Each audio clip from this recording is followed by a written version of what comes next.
Del Padre, del Hijo y del Espíritu Santo. Amén. Amados hermanos, en nuestro Señor Jesucristo, nos encontramos en el domingo 25º después de Pentecostés y corresponde al quinto después de Epifanía. Ya saben que los domingos a lo largo del año después de Pentecostés pueden oscilar entre 23 y 28 domingos.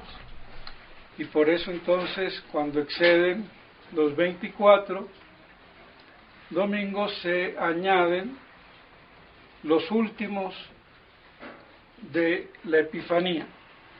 Y cuando hay 23 domingos, entonces se dice el del 24, el último domingo de Pentecostés, con la intención siempre de que sea el domingo 24 y último de Pentecostés, el último fuese de 23 o de 28 domingos.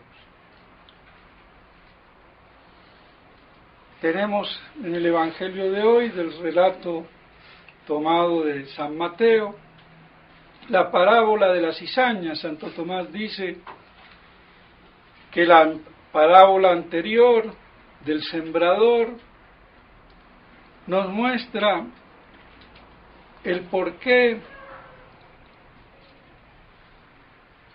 el mal y el fruto, en consecuencia, desde afuera, abextrínseco.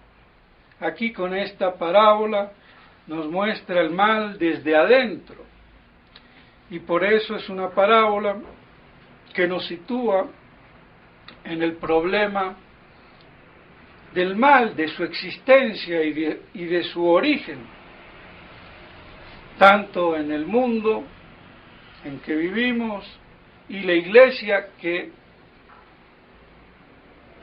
temporalmente forma parte dentro de este mundo, aunque no es del mundo, pero está en este mundo. La Iglesia militante. Y el origen del mal. Alguien siembra la cizaña, el enemigo del hombre, el enemigo de Cristo, de nuestro Señor. En definitiva, nos señala la presencia y la existencia de Satanás. Entonces vemos cómo existe el mal, y sin embargo manda a que la cizaña crezca junto con el trigo y al final se cortará y echará al fuego. La existencia del mal siempre ha sido un gran problema. Los maniqueos y todas las escuelas gnósticas, y aunque sin ser gnósticas de primera fachada, como son todas las religiones falsas, desde el judaísmo con la cábala o el budismo, que propiamente no es una religión, es una filosofía que después tomó el carácter religioso.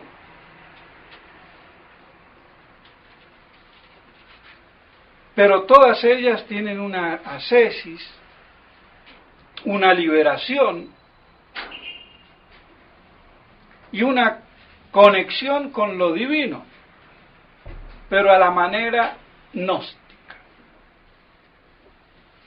Fuera del catolicismo, hay que decirlo con el padre Membiel, es la gnosis cabalística. E incluso toda la filosofía moderna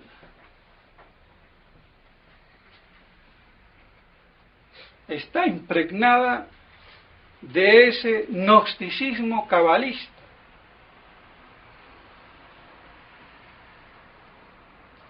Y pues bien, el mal se posibilita en su existencia por la defectibilidad de la criatura. Solamente Dios es indefectible e infalible. Toda otra infalibilidad e indefectibilidad en cualquier orden que sea, y aún dentro de la misma Iglesia, es por participación. De eso no nos debe caber la menor duda. El único que es infalible, sin límites, sin condiciones, sin apuntes, sin esquemas, es Dios. La Iglesia es infalible, el Papa es infalible, pero tiene sus límites, tiene sus condiciones. No es absoluta, porque solo hay un absoluto, es Dios. Eso debe de quedar muy bien claro y asentado.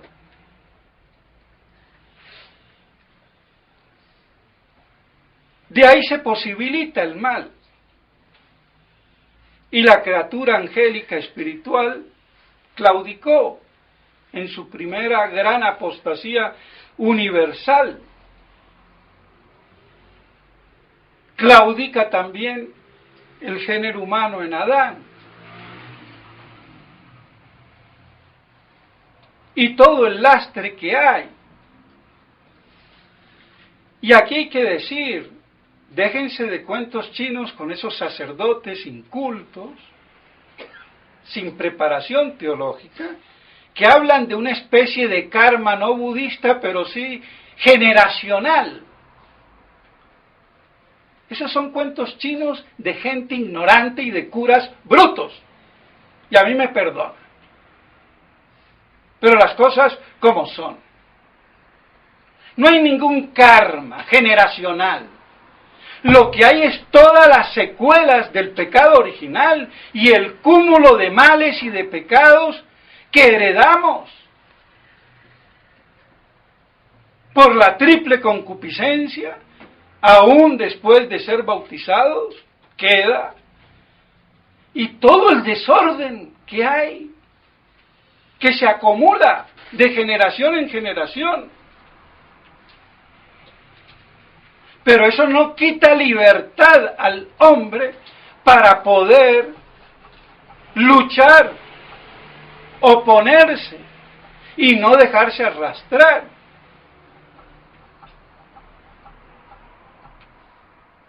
Ah, no, pero lo que tiene es un problema de pecados de sus ancestros. ¿Ah, sí? Budismo, a la católica, pero budismo. Y no quiero decir los nombres. Ahora, los fieles en su ignorancia le creen, pero ¿de dónde viene la peor ignorancia? La del cura.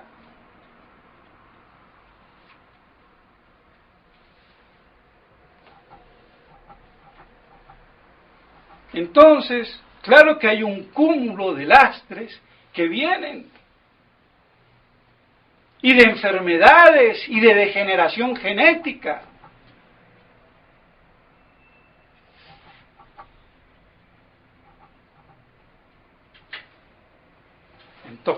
Entonces es evidente, pero eso no quita la libertad y la responsabilidad del ser humano y de todo lo que el arte espiritual católico nos enseña y que Cristo dejó para fomento de la virtud. En ese mare magnum de males tiene que resurgir o surgir, crecer y fortalecerse la virtud. Por eso nuestro Señor dejó todo ese lastre.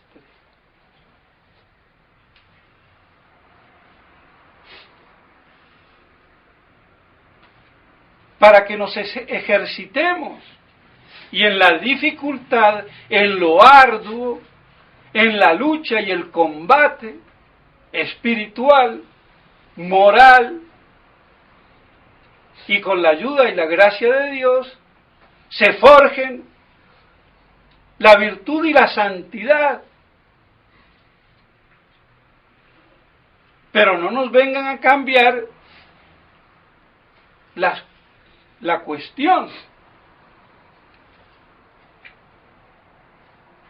Y vemos en la parábola de hoy cómo hay un enemigo que siembra la cizaña.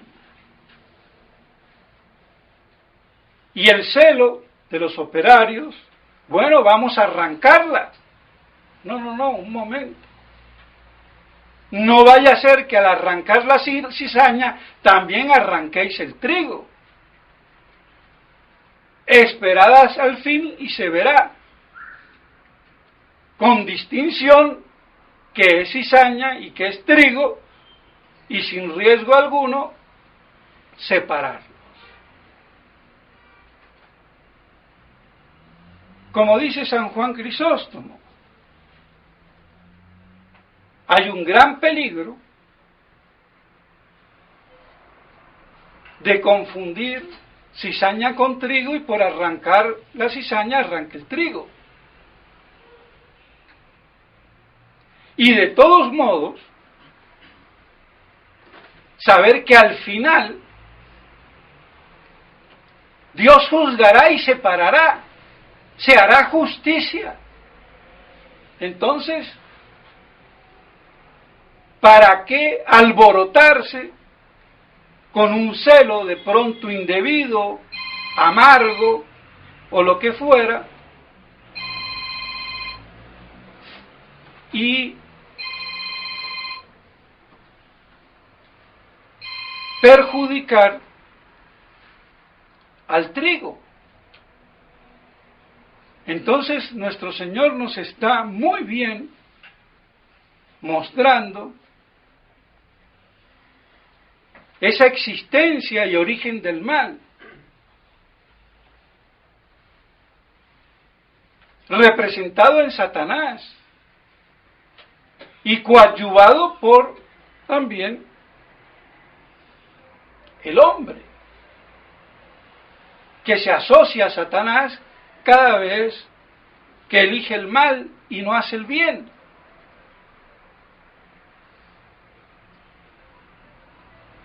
Y por eso el padre Castellani decía que muchas veces, queriendo corregir, se hace peor. Lutero quería corregir ciertos abusos en Roma, en la iglesia. ¿Y qué hizo? Peor. Terminó negando la iglesia.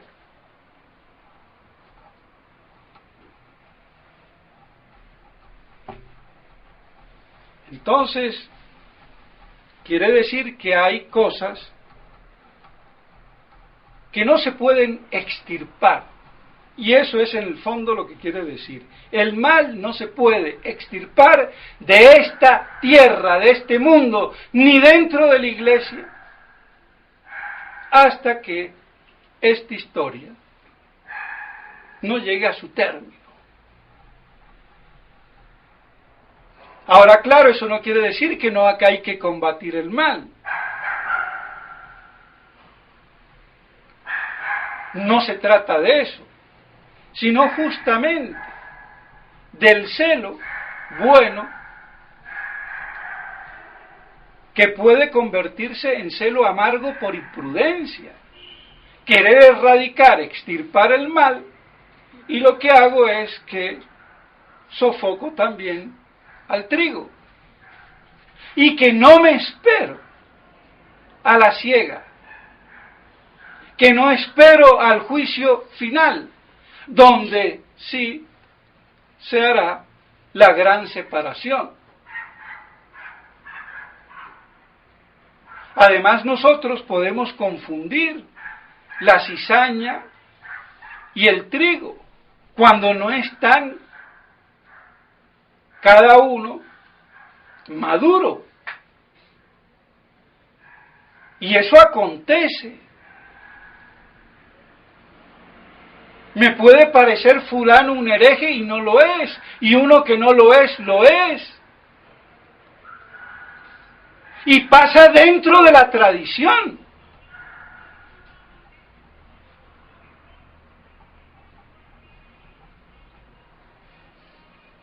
Es lamentable. O porque alguien no se define de entrada.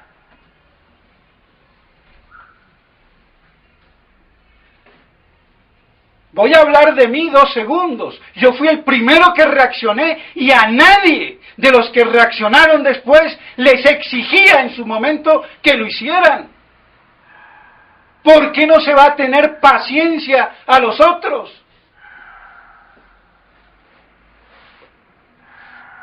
Que manifiestan una buena orientación, aunque no sea todo de mi agrado. Eso es celo amargo.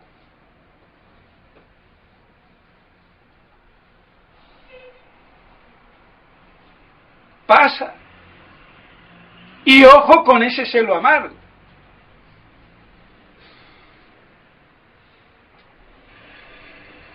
Porque no está fundado en la verdad, en la caridad. Vean cómo se relaciona con la epístola.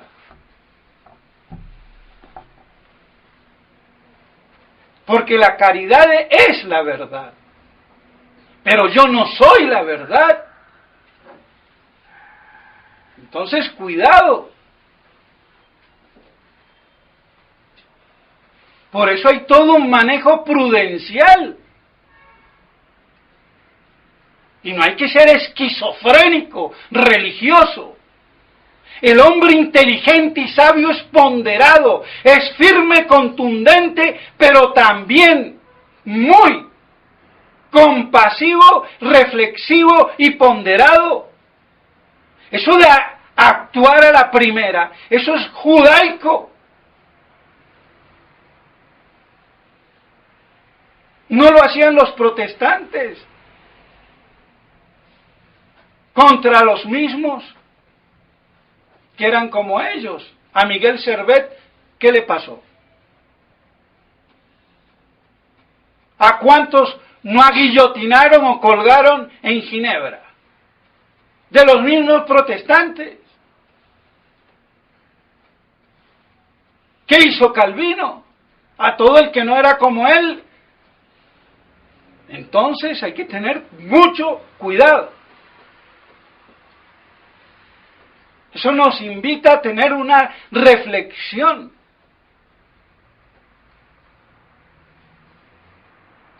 Hay que ser firmes, pero no tener la dureza frágil del cristal, sino la dureza flexible del acero templado. Así de claro. Entonces, cuando todavía no están definidas las cosas, se confunden el trigo y la cizaña. Entonces, por eso hay que esperar. Y al fin se hará la gran separación. Pero eso no quiere decir que no hay que combatir el error y la herejía cuando están evidentes, claras y definidas. Como vemos el modernismo herético, galopante y cantante. Porque las cosas hay que saberlas ponderar. Por eso astutos como las serpientes, o prudentes en ese sentido, ¿no? Sagacidad, y simples como palomas, sin retorcimientos. Ahora, ¿por qué se dice serpiente? La serpiente antiguamente era símbolo del oculto.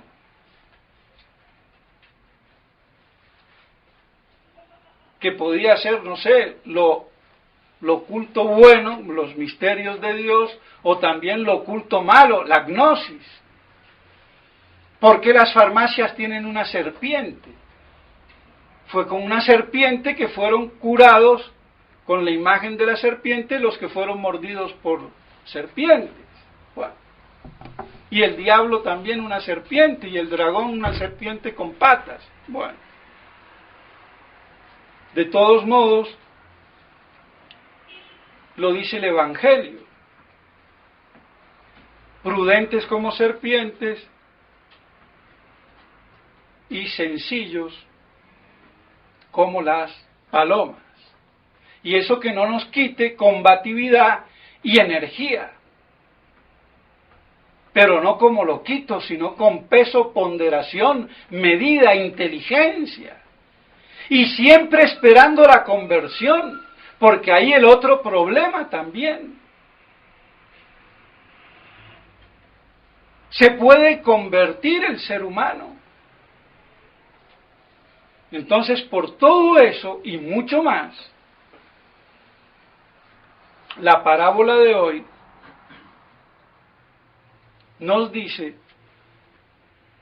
el proceder. Y mis estimados hermanos, sin quererme alargar, pero viendo este mal de males apocalíptico, este hecatombe de la iglesia en su parte humana, esta crisis de fe, todo este modernismo, que es un mal y hay que combatirlo y distinguirlo, pero que forma parte, por lo menos, de la estructura temporal de lo que se dice iglesia. Y así todo, es un gran bien, qué contradictorio.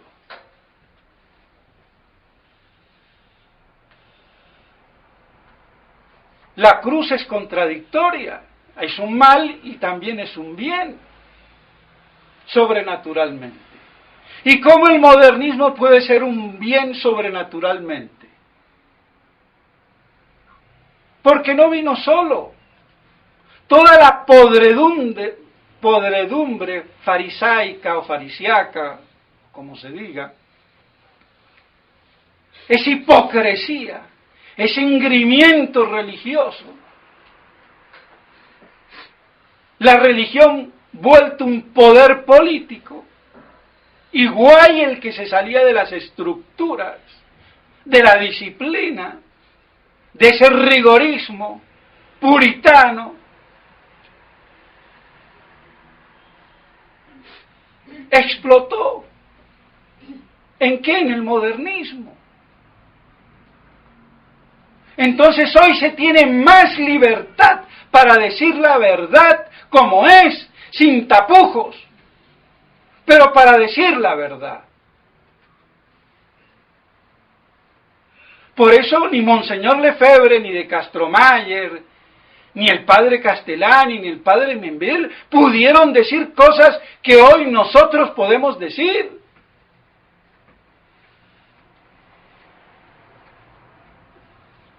Porque todavía no había eclosionado, reventado eso. Hoy ya es plenitud. ¿Viva la Pepa? Pues bueno, entonces también que viva para decir la verdad, con caridad. Y en ese sentido es un bien. ¿Qué era la Iglesia al iniciar el siglo XX?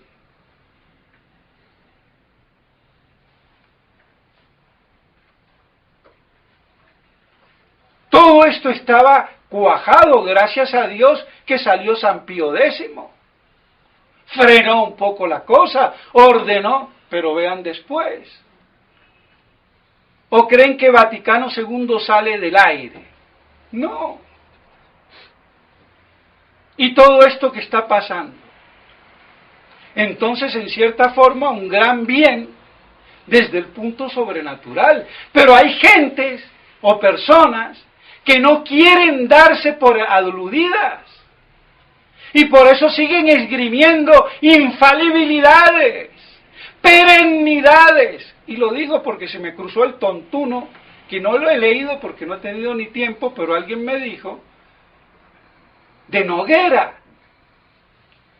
La iglesia tiene que tener sucesores perennes. Sí, pedazo de estúpido. ¿Y qué? Y se acaba la perennidad cuando la iglesia queda sin papa por la muerte de uno de ellos.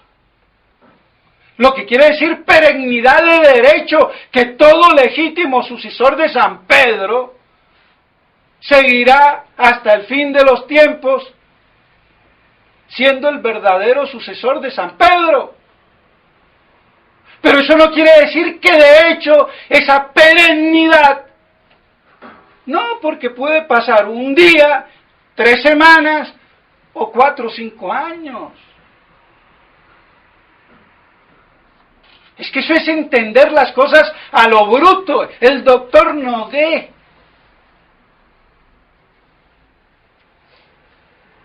Y eso parece ser que sale en non possum.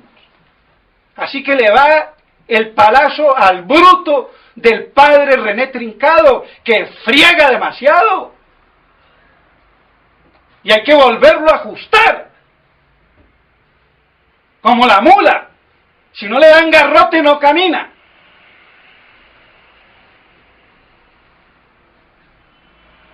Por Dios, ¿teologías de qué? ¿De chipchas? ¿Teología de negros? ¿Teología de Tutankamón será eso? Eso no es catolicismo. Claro que tendrá sucesores perennes la iglesia, mientras exista en este mundo, porque en el cielo no hay papas, comenzando por ahí, ni toda la estructura jerárquica que hay en la tierra.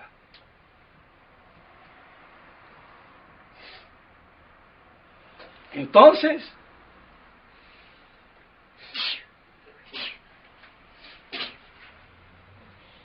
y con eso esgrimen, no se dan por enterados, como no se dan por enterados los sedevacantistas viscerales, y cada uno a su manera pagana a entender el cristianismo, por falta de cultura católica y de conocimiento profundo de la teología.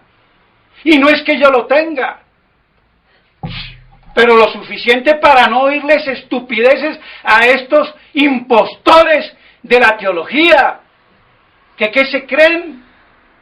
Si Nogué tiene espaldas, que se atreva a tener al respecto una disputa teológica, a ver cómo lo dejo. Y no es que esté guapeando, pero oiga, el ignorante que se calle, y si no que no hable. Y si habla que se aguante, por Dios. Así que hereje el que no piensa, así que yo soy hereje según él. El hereje es él por imbécil. Es que esto enerva al que sabe, porque al que no sabe le da lo mismo. Y encima la salvación eterna del alma. Ese es el problema.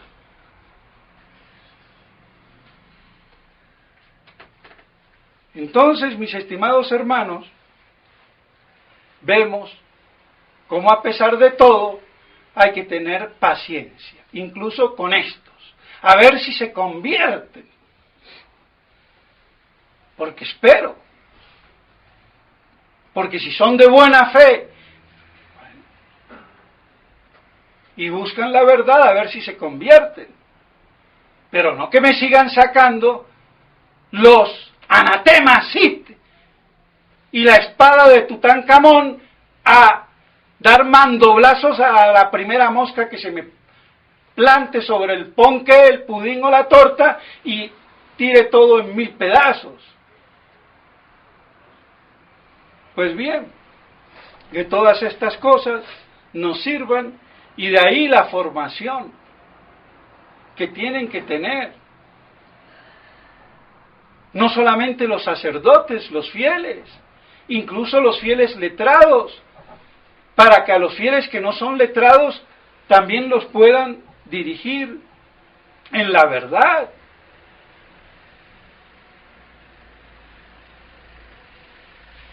y no por querer extirpar el mal, cuando no vemos en la totalidad el problema, lo que hagamos es que arranquemos cizaña con trigo. Y todo esto sirve también, dije que fue el modernismo un bien en ese sentido, que lo dije, pero también un castigo